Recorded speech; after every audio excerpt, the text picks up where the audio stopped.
All right, we're live a minute after. Sorry for being late there. My name is Jeremy Nichols. I'm the Climate and Energy Program Director for Wild Earth Guardians, and I have with me Rebecca Fisher, Climate and Energy Program Attorney with Wild Earth Guardians. And we're doing our weekly Facebook Live check-in today. We do these every Wednesday at 1 p.m. Mountain Time. And if you haven't joined in, haven't viewed yet, please do. Put us on your watch list and make sure that you tune in every Wednesday. Also, hi there. Got some viewers already. That's great. Thanks for joining us. And our videos are also posted on our Facebook page, on Wild Earth Guardians Facebook page, and also on our YouTube account afterwards. So if you missed the live event, you can always check back in and get the rerun, so to speak. So anyway, thanks so much for joining us today. We were originally going to be live at the Colorado Oil and Gas Conservation Commission meeting, but not a lot of people showed up, and so they actually adjourned early. And so we decided, well, let's just go back to the office. So here we are, we're in the Denver office, Wild Earth Guardians Denver office.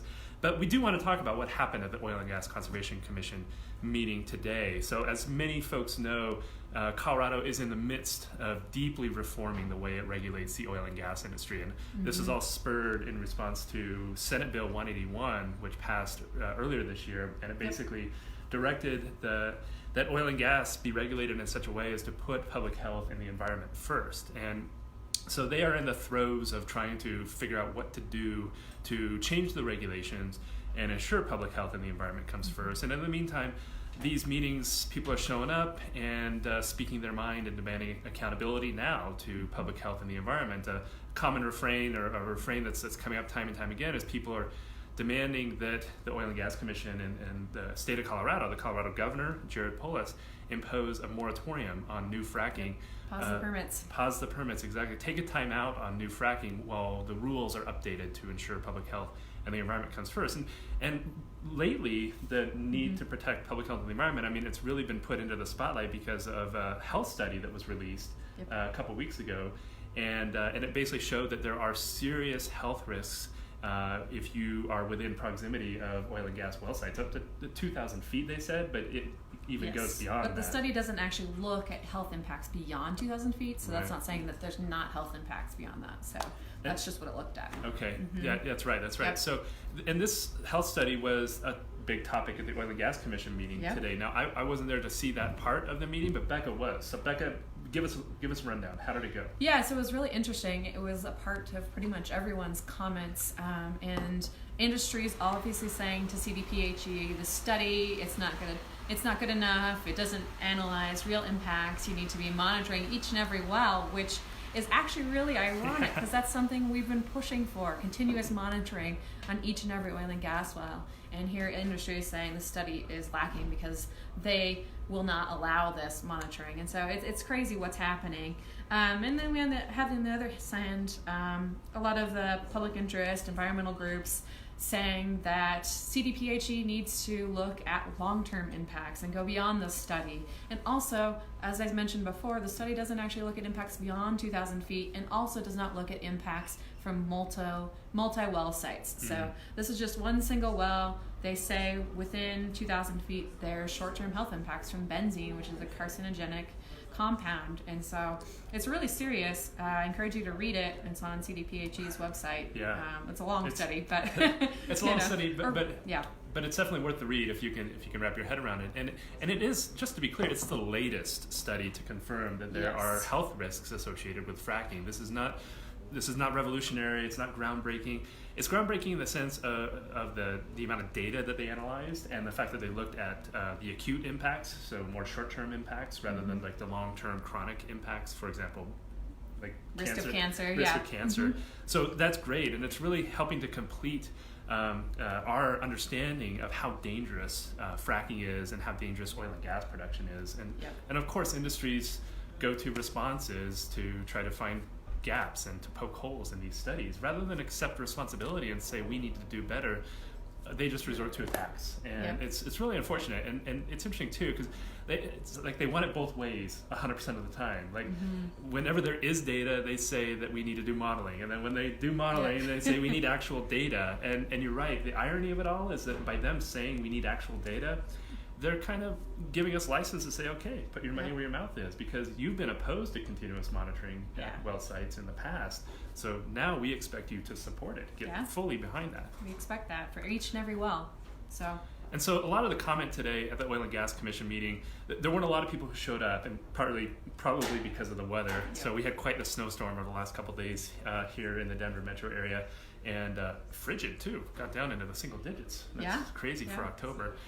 So not a lot of people showed up, but the people that did show up, is it safe to say, Becca, like there was a lot of concern expressed at the Oil and Gas Conservation Commission?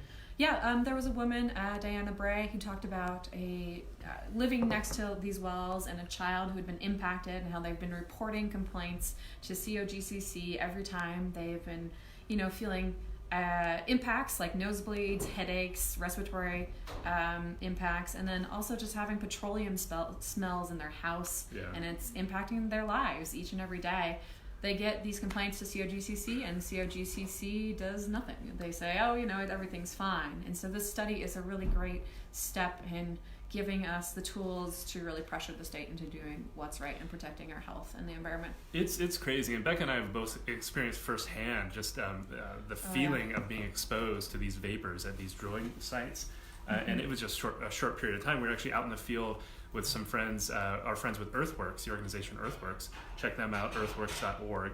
They're doing a lot of great work trying to monitor emissions using infrared cameras. And we came across a drilling rig site where you could not only see the emissions, but it was so, the smell, it was so overpowering. Yeah. And right across from a recreation center and a bunch of houses, it's insane. It was crazy. I couldn't imagine. And we were fairly close, but you could tell that smell probably wafted thousands of feet downwind. And to live near that here in the Denver metro area, for people to have to deal with that on a regular basis, it's abhorrent. It should not be happening at all. Yeah, and we were only there for 10 minutes, and I felt nauseous. I have asthma, so I was wanting to take my inhaler. I don't understand how they expect people to live with it, and they shouldn't have to. So. Yeah.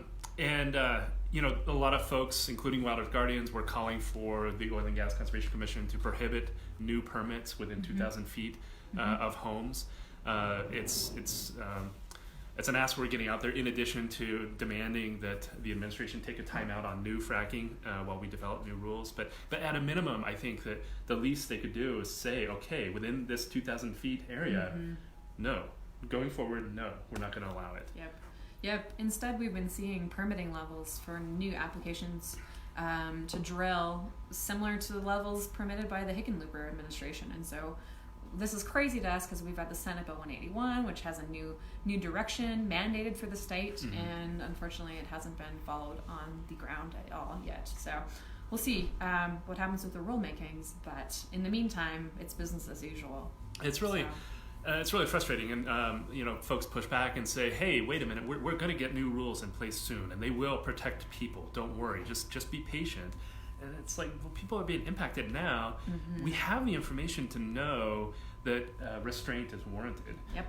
Why not play it safe? Be cautious. Use the precautionary principle here, because people's health is at stake, kids' health. Future generations are at stake right now, and we clearly have a new legislative mandate. Let's start implementing that mandate. Yeah, for sure. There's really no need to wait, and we really hope that the Oil and Gas Conservation Commission and Governor Jared Polis start to take that to heart as these studies are coming out.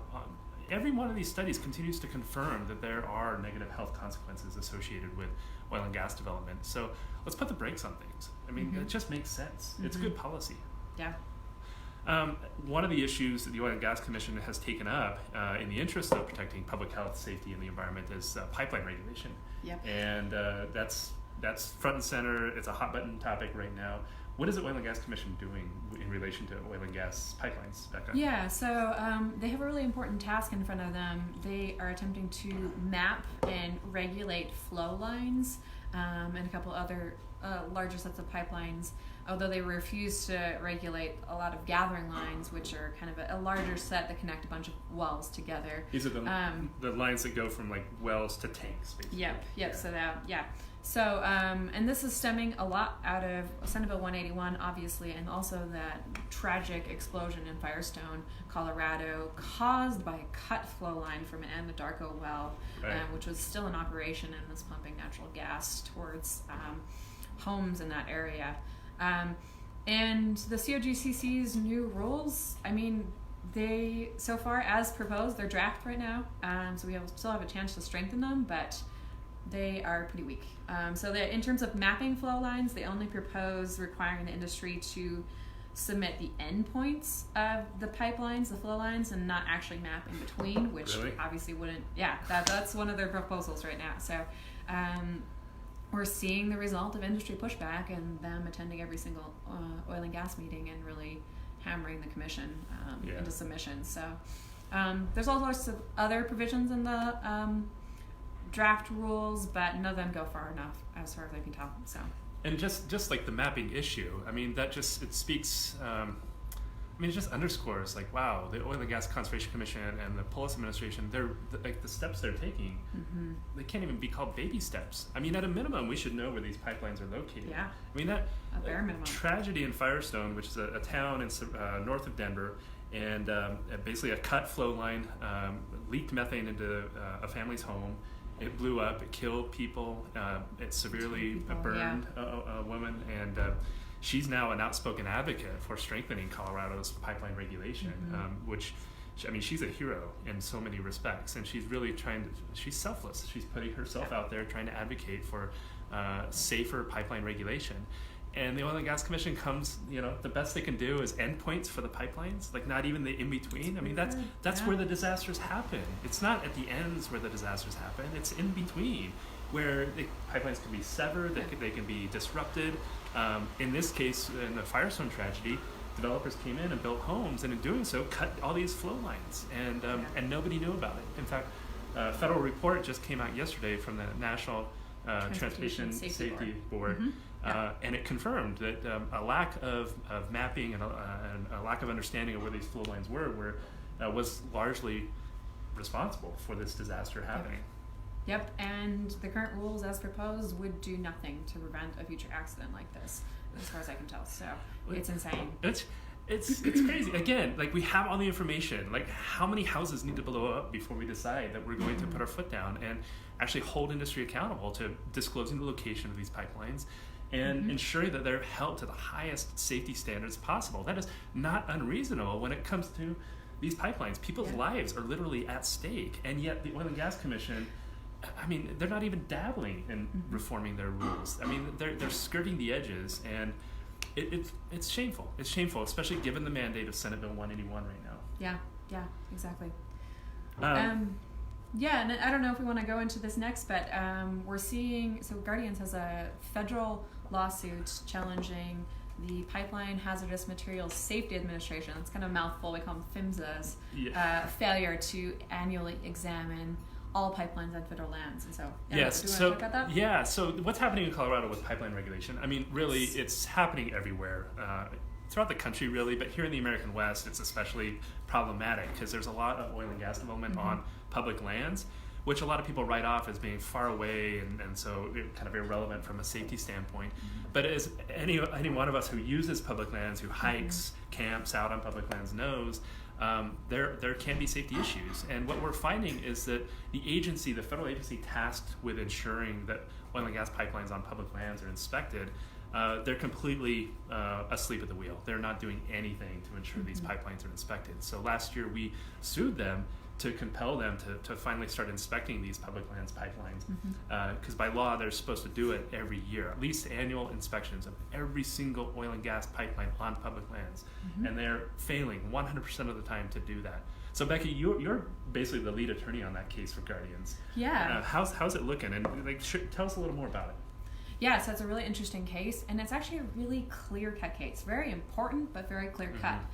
The Mineral Leasing Act requires PHMSA, well, the Department of Transportation, and then PHMSA, the Pipeline Hazardous Materials Safety Administration, to annually cause the examination of all pipelines on federal lands. And that's the exact language, essentially. And so we did our due diligence. We requested documents from the from PHMSA saying, do you have any of these inspection reports? They couldn't provide us for it. They even admitted that some of these wells that we were requesting specific inspection reports for had no inspection reports. And so we have this crazy network of pipelines underneath federal lands and underneath all lands a lot in the US, and they are uninspected. And the idea is, so a lot of these pipelines, like the flow lines, which connect directly to an oil and gas well, and then gathering lines, which gather the oil or gas from multiple wells and send them to a production facility. There's smaller pipelines in some respects, but with the fracking boom, the oil and gas industry has been expanding the size of these. They've been increasing the pressure of these, and 95% of them are unregulated at this point. So really, no one's making sure that these are actually safe. Nobody's watching. So the industry is just running amok on our public lands, laying pipelines left and right, and nobody's watching. Nobody's watching. So we're trying to change that. And the size of the pipeline, it's really kind of irrelevant, right? That the Firestone explosion in Colorado, that was what, a 2-inch pipeline? Flow line. 2-inch flow line was enough to blow up a house and kill people. So that gives you a sense of how dangerous these things are. And unfortunately, this is happening across the nation. In Texas, a gathering line exploded with natural gas in it, and it killed a child living nearby. And so it's not unheard of to happen, in other lands and across the U.S. So specifically the West. So. And so again, we know that these pipes are dangerous. And by the way, check out some of the links we're posting here. We've got some great blog posts with more information, kind of highlighting where these pipelines are located, some pictures, just what does this look like when it comes to public lands. And just to emphasize too how important this is. Again, people kind of write off public lands as being out there, far away from people, but we actually have found a lot of our friends and supporters who live near public lands and actually have pipelines within hundreds of feet of their homes on public lands. A good friend of ours in Farmington, New Mexico, who works with San Juan Citizens Alliance, Mike Eisenfeld, he's got pipelines and wells within 100 feet of his home. In his backyard. That are on public lands. And so, where you have that interface between public and private lands, there can be real risks. And so somebody just commented here, Karen in Durango, they have 2 wells in their neighborhood, and they're trying to get more water. And so exactly, Karen, what's going on when it comes to dealing with public lands, oil and gas development, and the risks of pipelines and wells and other facilities. So the big news in our case, we just filed what's called our opening, it's called a motion for summary judgment. We call it our opening brief, kind of like our first brief on the merits of the case. We just filed that this week, right, Becca? Yep, on Monday. And it comes after we had survived a motion to dismiss by the agency, PHMSA, and the judge struck that down in May of this year. So our case, if we win at the motion for summary judgment stage, will essentially set the stage nationwide for all pipelines of federal lands to be annually inspected. And it'll have repercussions for pipelines not on those federal lands as well. So. Because it'll be huge. One big issue is that PHMSA, the Pipeline and Hazardous Materials Safety Administration, has these pipeline inspection regulations, but they explicitly exclude gathering lines and flow lines, right? So what we're hoping to do is that our lawsuit can set the stage for them to acknowledge the need to develop rules to ensure these pipelines are inspected, both on public lands but off public lands as well. And it's critical. We have this Mineral Leasing Act requirement that says once a year, this agency has to inspect these pipelines. So one way or another, we're going to get better inspection procedures and hopefully greater transparency about what's going on. Like we said, nobody's watching right now. And that's why these tragedies in Firestone happen. Colorado could be regulating. The feds also could be regulating. So really, it's just been, everyone's throwing up their hands saying it's not our area, not our jurisdiction, and then people get hurt. It's a sad situation, and it just underscores the challenge that we face. The industry has convinced regulators over the years to back down, to stay away, to look the other way, and now we're in the process here in Colorado of trying to redirect the regulators so that they are paying attention. But it is very hard. There's decades of entrenched culture within this agency that is so deferential to oil and gas companies, and it's time to start second guessing the industry and saying no. If you say you're safe, prove it. Show us the information, show us the data, and that's where we're trying to go. And we're hoping to make changes here in Colorado that will have ripple effects across the American West, because we're seeing the same situation happened in New Mexico. It's particularly problematic in southeast New Mexico. There's a massive fracking boom right now, and man, public health, safety, and the environment is not even in the back seat. It's in the trunk of the car. Yep. It's shameful, and it's reckless and borderline criminal. What the industry is allowed to get away with, and it needs to change everywhere. Hopefully we can set the stage here in Colorado, and then with our public lands inspection lawsuit, set the stage for reforming things on a federal level. So our lawsuit it's in Montana, and it's in front of a judge in Great Falls who has been very reasonable and fair so far in this case. Great. Very thoughtful. Very thoughtful. We take nothing for granted, but we're feeling pretty good that he gets these issues and he understands this comes down to a deadline. I was just going to say, Karen's got a great comment. Thank you for your hard work. It'll be helpful to all of us.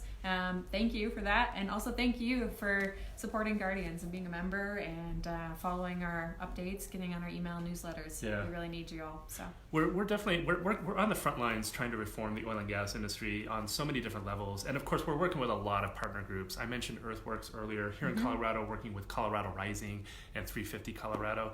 We can't do this alone, so we are trying to advance a coalition front to push for the most aggressive reforms in oil and gas regulation possible. Pipelines are a big issue. We're also working on air quality, and we're actually in the middle of a rulemaking right now to try to strengthen air quality safeguards for the oil and gas industry, basically rein in the fracking industry's toxic pollution, and that's heating up too, and getting very interesting. We're seeing industry pushback there as well. What else is going on at the Oil and Gas Conservation Commission as far as their reform efforts? So they're doing flow line rulemaking first, and definitely check out their website, submit public comments. That's right in the middle of that. They also are doing some really big changes on mission change will be coming up soon. I think it's actually scheduled to be towards the end, but I think one of the biggest pieces that you'll have to keep an eye on is cumulative impacts. They are required under Senate Bill 181 to study cumulative impacts of all the 30,000 oil and gas wells that are active in the Denver metro area. So that'll be coming up in the future as well.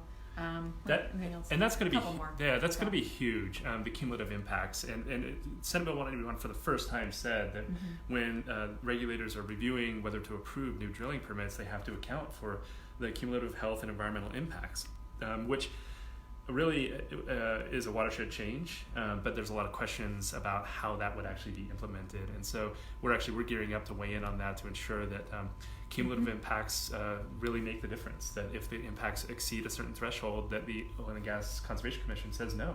Yeah. And that's really what we're trying to get at, is a system of regulation where industry, if they can't demonstrate that they can fully protect public health, safety, and the environment, they are told no, they cannot drill. Yep. It's not drill first and ask questions later, which is what is happening now and what has happened for many, many years. It's ask questions, get the right answers, and make the right decision ultimately, which is what we're trying to get at. So, stay tuned for more there, and stay plugged in on Wild Earth Guardian's social media. You're here obviously on our Facebook page. Follow us on Twitter. It's at Wild Earth Guard, and we also have an Instagram account too. But also pay attention to our website. We put a lot of updates on there, and the Climate Energy Program is we're doing a lot of work, and we're trying to talk about everything we're doing. A lot of it doesn't make it to the mainstream media, but it's on our website, and it provides some very useful and hopefully helpful in-depth insight in terms of the day-to-day work that we're doing to defend our climate from the fossil fuel industry. And check out our website, Colorado for Clean Air. So it's actually just Co for Clean Air.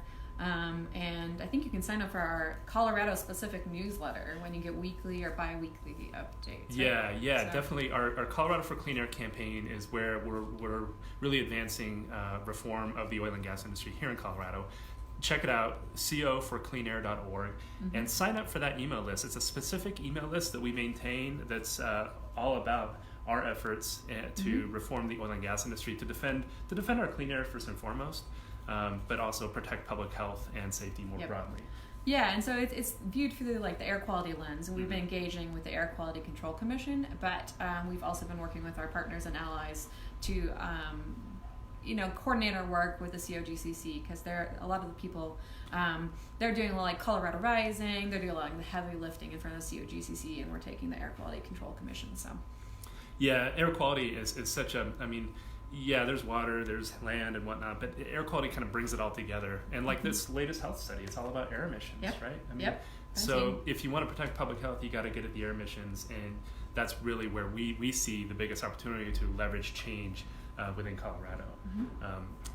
Not only that, but the oil and gas industry fuels the region's ozone problem, ground level ozone, otherwise known as smog, which impacts everybody in the Denver metro area. If you live in the metro area, even if you don't have a well in your backyard, you are impacted by the industry's emissions. So it's a great opportunity to kind of help a lot more people understand that they have a stake in how the oil and gas industry is regulated.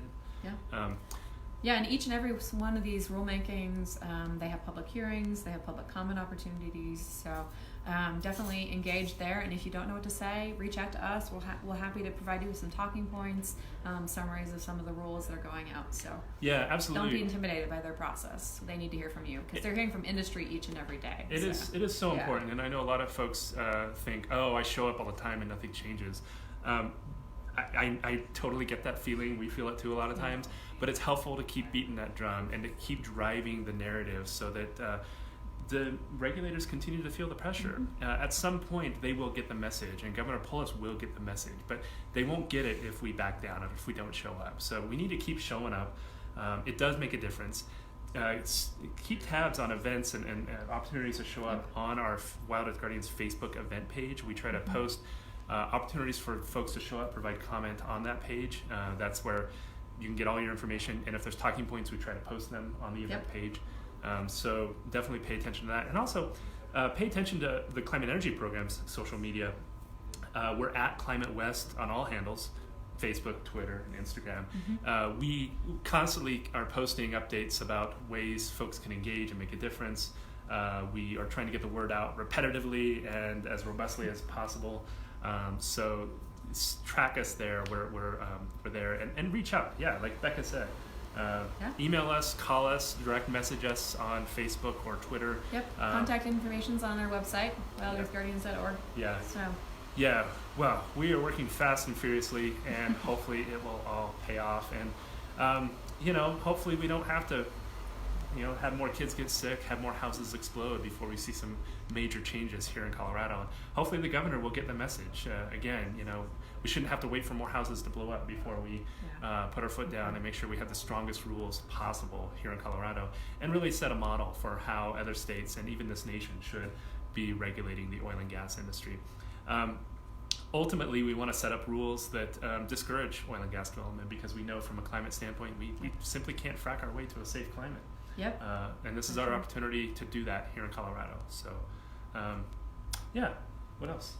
I don't know. I feel like we covered a lot of ground. We did cover a lot of ground. Wow. Health, pipelines, oil and gas, air quality regulation. Well, so thank you so much for joining us. Again, I'm Jeremy Nichols, Climate and Energy Program Director for Wild Earth Guardians, and I have with me Rebecca Fisher, Climate and Energy Program Attorney with Wild Earth Guardians. And tune in next week for our Facebook Live check-in. Next week, we're going to be checking in on updates around our efforts to permanently protect the greater Chaco region from fracking. Today, I think the House is going to vote on a bill that would take a big step forward in protecting the greater Chaco landscape. Definitely it's one step of what we hope will be many steps taken, but it's going to be a big one, and we'll talk more about that next week. And actually, I'm going to hand off the hosting responsibility to Rebecca Sobel, Wild Earth Guardians Senior Climate Energy Campaigner. She's going to handle our Facebook Live event next week and talk all things Chaco. So tune in every week. Wednesday at 1 p.m. We love the interactions. Thank you to everybody who commented and who viewed today. Send us comments. Ask us questions too. We want to make sure that we're providing you the information and insight that you're really looking for. So I think that's pretty much a wrap. So thank you so much for joining us, and we'll see you again soon. Take care. Bye.